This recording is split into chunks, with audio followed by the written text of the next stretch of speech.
A liner brush isn't one that most would consider a staple, but in Kristy land, you bet your butt it is. So my watercolor weirdness inspires me to, number one, sketch loosely with my brush. Number two, I like to add lots of veins, textures, what I call linear details to my paintings. And number three, I like to get super detailed in some spots of my painting. And a good liner brush, friends, is a star at making my watercolor weirdness shine. And so I'm here to help you shine as well with the liner brush. Now, you might be wondering what I mean about this watercolor weirdness, and so I'm going to link a video below about discovering your watercolor style and what your weirdness has to do with it. Now, before we get into some liner brush drills and exercises like you've been asking for, let's take a look at the anatomy of a liner brush. Number one, it's got a skinny handle. In most cases, a liner brush has a super fine bristle point, and so yeah, the handle's pretty skinny. And number two, it's about the size of a number one round brush, but with long, still very snappy bristles, especially if you're using a synthetic. Actually, I take that back. If you're gonna go with a liner brush that is natural bristles, you're gonna definitely notice it feels a lot more out of control underhand. So I definitely recommend synthetic. And you guessed it, friends, my favorite liner brush is from my own collection. I'm biased, I totally admit it. And I feel like a good liner brush should feel light in the hand. It should be balanced. I prefer a wooden handle because some handles out there now are like a heavier plastic or a resin, and that's just too much weight in my hand. All right, friends, so this particular brush has a lot of potential hang-ups, and I'm gonna cover them here before we even get started. I want you to think about how you load your brush with a ratio of pigment to water. First things first, you know I always spray down my palettes. There has never been a time or a brush where spraying your palette really well is more important. So I like to think of the consistency that you need in your little pans or your wells or however you're mixing your color. The consistency needs to be like a super light, syrupy consistency. So almost like if you mixed milk with a skosh of yogurt. I know that's super strange, but I'm super strange, so it works. But seriously, that's the consistency, because you want to be able to dip into your little pan or your well or whatever it is on your palette and be able to get that nice, juicy, syrupy consistency. And then you can dab a little, and you're going to then have the perfectly loaded brush that's going to make clean, lyrical, very fluid lines consistently. Now, of course, there's always moments where you don't want that exact ratio of pigment to water. You want maybe a more dry brush, or you want a brush heavier with pigment. We're gonna go over all that. But right now, I'm kind of just talking about the golden standard for creating a crisp, fluid line with the liner brush. Something to look out for that will tell you your brush is overloaded. When you look at the brush when it's been perfectly loaded with the right ratio, it's going to look very much the same as if it were a dry brush. If you've loaded too much pigment, water, or both, your bristles, that long bit of bristle, is going to look bloated and even could look like it's about to drip off at the edge. So that's a telltale sign to look out for. Friends, are you having a good time? I would love if you give this video a boop, that's a like, and that lets YouTube know that other people should get here and have some fun. Okay, and while we're at it, I would love for you to head into comments. Let me know if you have a liner brush and if you have tried it before, and what do you think of it? Love it, hate it, tell me why. Let's get the conversation started. The most important thing when you're using a liner brush, and it can be tricky and there's a bit of a learning curve, is to really understand the importance of loading your brush with the right amount of pigment to water ratio. Let me show you. If you load up your brush and it's just feeling like there's a drag, it feels difficult, it feels frustrating, and you're not getting a nice, clean, crisp line like this one, it means you don't have enough water on your brush.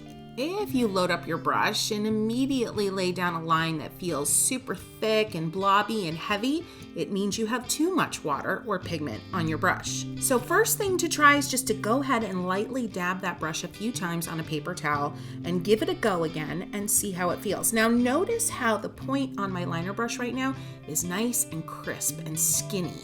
A telltale sign of your liner brush being overloaded with pigment and or water is that it looks a lot thicker than it did before you added the pigment and the water. I'll be honest, with the liner brush, figuring out the perfect ratio of water to pigment takes a little bit of time to get used to, but once you do, you'll get a really good feel for exactly the right amount of both.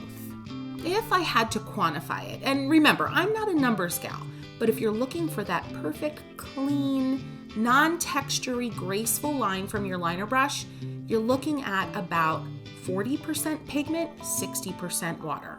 Now, of course, there's going to be times where you actually want to make a more textural, uneven mark with your liner brush, or even a more blobby, heavier-handed mark, and that's okay. So as we get into the drills, I want you to think about how much water is on your brush. You're gonna notice with these exercises or drills that I'm gonna definitely vary the amount of pigment and water, and I'm gonna mess around with those ratios. But that's the point. You want to kind of experiment at this stage. All right, take a piece of watercolor paper and create 4 sections with a pencil. I'm creating a section for practicing short lines, long lines, light-handed lines, and heavy-handed lines or hard lines. Now stick around, friends, because this video isn't all drills and exercises, which I know can kind of sound like school. I'm going to show you some in real life examples of ways to use these strokes in actual paintings. Now, I always spray down my palette, but if you're not an all-over water sprayer type of person, you gotta make an exception here when you're using a liner brush, because you're gonna be reloading your brush fairly often, definitely more often than with other brushes you might be used to using. So either drop some water in with an eyedropper or get that spray bottle out. But you literally want these pans of color to be juicy and a little bit syrupy. So you want little puddles of wet color in each pan. If you're not using pans and you're just taking the color straight out of the tube, that's fine. Just think about that syrupy texture. All right, let's get to it. We're starting with our short lines. These are more controlled lines. These aren't going to be the graceful lines that you might think of with a traditional use of a liner brush. And I'm holding my brush way far down into the ferrule because I want a lot of control. This first exercise, I want you to create short lines. They're going to be about a ½ inch long, maybe a little bit shorter, and get them as close to one another as possible without touching, and keep these strokes as straight as possible. Yeah, I know, we're back in school. Now you could rinse your brush and reload a different color, or just keep going with the same color, but we're gonna make some additional lines about the same length, but a little bit wavy this time.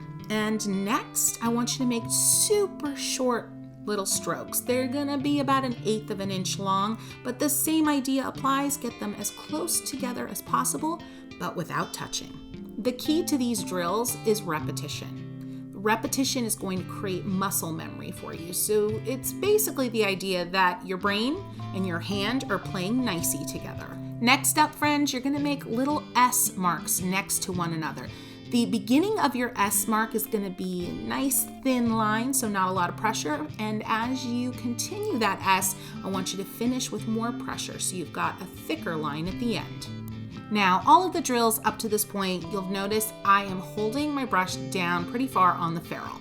Next drill, I'm going to do the exact opposite and hold the brush pretty far up towards the end of the handle. You're going to load your brush this time with a little bit more pigment and even a little bit more water.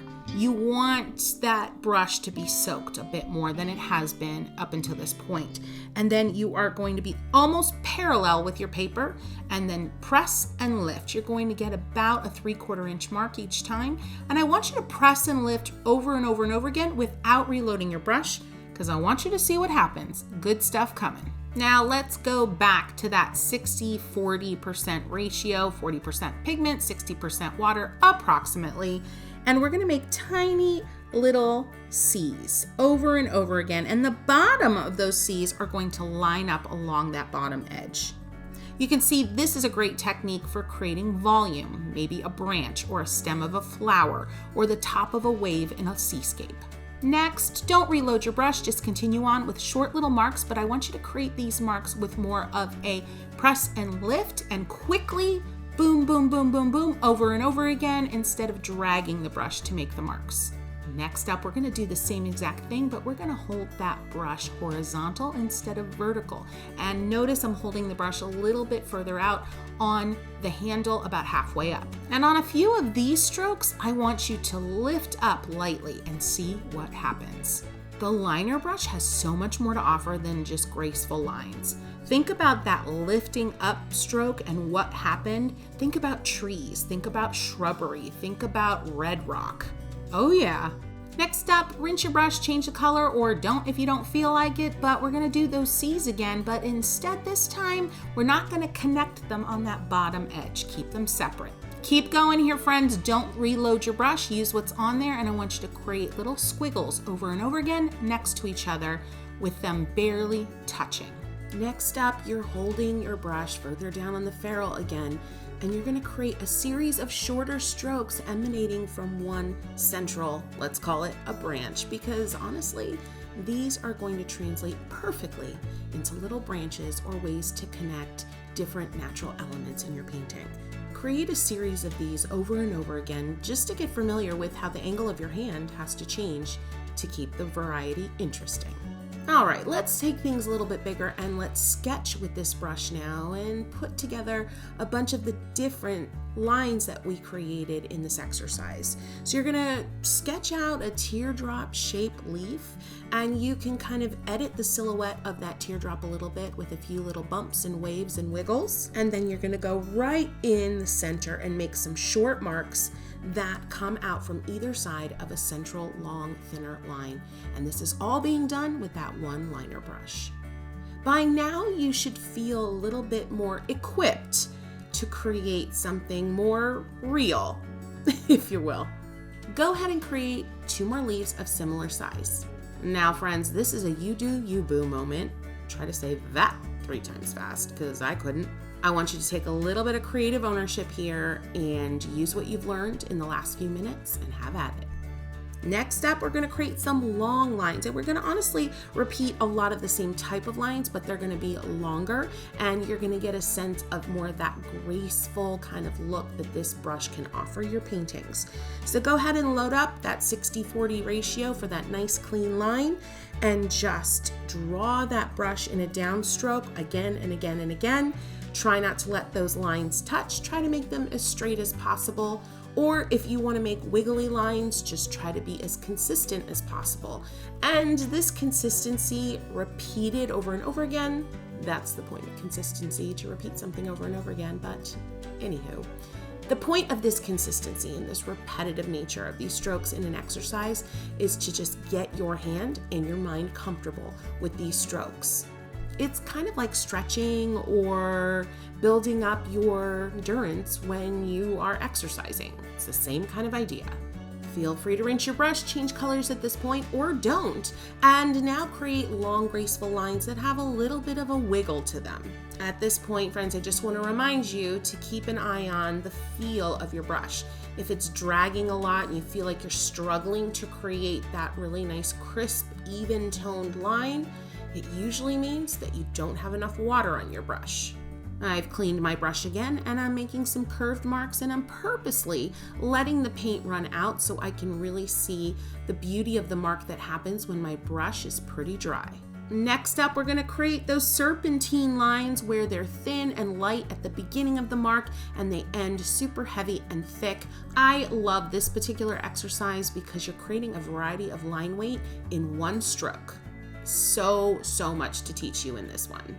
This particular exercise, if you were going to do just one exercise with this brush and play around with how much water, how much pigment, and so on, this would be the exercise to do again and again and again. It's going to teach you so much. Go ahead and reload your brush, friends. Going to make some horizontal marks and get them nice and close to one another. And then on a few of them, I want you to just stroke up lightly and see what happens.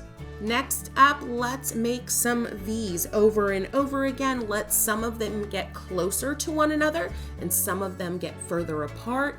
Think about how you could use these V's or any of these marks actually to create detail in flowers, branches, landscapes, you name it. And when repeated lines are close to one another, they're going to create a sense of darkness, or perfect for shading, right? When they're further apart, they look more light and airy. So these linear marks can do a ton in terms of shading and highlights in your future artwork. And let's go ahead and wrap this up with those branchy moments like we did earlier, but bigger and more graceful. So have at it. This is another you do you boo moment. Next up, we're gonna make some light lines. So in terms of the size and the scale, they're gonna be very similar to the long section that we just completed, but I want you to have, number one, a lighter touch, so don't press as hard. And number two, I would like you to experiment with less pigment on your brush. So similar amount of water as before, but less pigment. So you're gonna get lighter tones. This section right here, this exercise is gonna show you the real drama and wow factor that a brush like this can offer your paintings. These are the kind of marks that you're using at the end of a painting, typically when you're really adding those final flourishes. And then of course, if you pump up the color, get a lot more color on your brush and intensity on your brush, you can use these kind of wispy, graceful, very fluid lines anywhere at any time in your painting to add some wow factor. I want to point out I'm still holding my brush further down into the ferrule, but this time around I'm using more of my whole arm, especially my forearm, and at times I'm even moving my shoulder, like the movement is emanating from my shoulder instead of my wrist. And that is going to ultimately give you those very free, fluid moments. If you're just using the movement from your wrist, your lines are gonna feel a lot more strict and a lot less free. All right, let's wrap this section up with another nice size leaf here like we did in the first section. And I just want you to be super loose with your hand. Definitely let that movement come from your forearm or even your shoulder. Just let her rip and see what happens. Okay, this last section of your drill or exercise page is the heavy section. And this is probably where people are most surprised because I'm about to make some really intense marks, some marks that definitely don't feel graceful or fluid or free. They feel a lot more heavy and intense. And I want to address this here because you might be thinking, well, Kristy, why would I even use a liner brush for making marks exactly like this? And I'm here to tell you, there's some magic to be had in the long length of the bristles on the liner brush. And there's some personality and interest and little nuances in the stroke that you will get making heavy marks like these with a liner instead of, say, a number 2 round brush. That just cannot happen with a number 2 round brush. Let's get into it, and I think you won't so much see what I mean, you're gonna feel what I mean. So for this section, you wanna load that brush up. You wanna load up the brush in a way where the paint is almost dripping off the brush. Yeah, I know, it's gonna feel very out of control and a little scary, and you might have a drop fall on your page, and it's okay. Because in that moment, you're gonna instantly learn just how much is too much on the brush. All right, that brush is loaded. Let's get to it. You're going to hold your brush almost parallel to the page again, like we did earlier. Press and lift, press and lift, press and lift. You can do a little wiggle on the press motion, or you could also do a little drag horizontally on that press motion before you lift. You know how I always talk about watercolor and surrender, and there's just certain moments with watercolor where you have to let go and let God, right? This is a moment here, and that's where the nuance of this brush comes in with these types of heavy strokes. There's something that happens when a long bristled brush is loaded with almost too much paint and you start to make marks with it.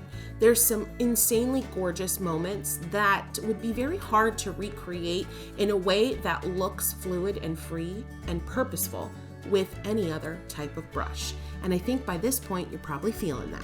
All right, we're at the end of this exercise thing, friends, but we're not at the end of the video, so stick with me. But this is another you do you boo moment. All right, let's use some of these marks, friends, in real life. I've pulled out 4 paintings that aren't really quote unquote finished, and I'm gonna use some of what we just learned and add it to these paintings so you can see how some of these marks, all of these marks, can function in actual artwork. Now for this section, I'm gonna try to shut my mouth and let you just enjoy and listen to some nice music. First up, friends, the short marks. Let's get into it.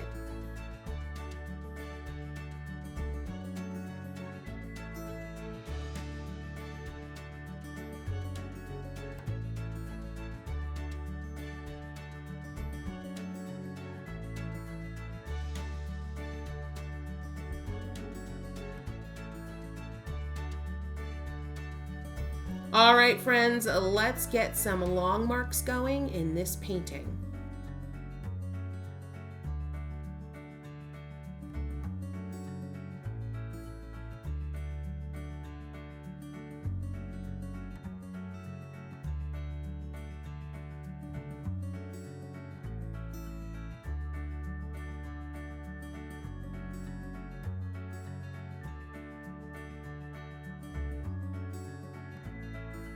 And probably my favorite marks are these light and lyrical, free-spirited marks. And let's see how we can add some flourish to this painting.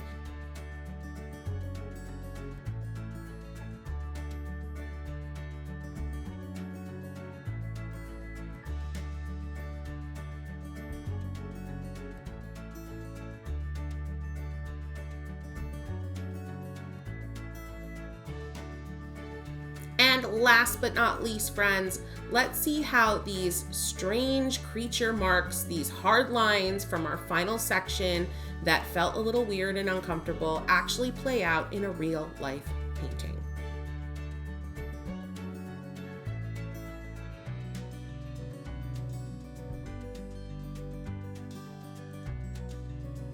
Okay, friends, I'm going to be presumptuous here. I think you might be having a good time. So if you are, go ahead and give this video a boop. That's a like. I would be so appreciative. And I want to know in comments, let's head there again. What are you excited to paint next now that I've got you all jazzed up about a liner brush? Let's get into the comments and talk about it. So there is another brush that when you pair it with the liner, it just opens up a whole new world to art making, and that's the dagger brush. Go ahead and watch this video where we run through some dagger drills and exercises that you can't miss. Happy painting, friends!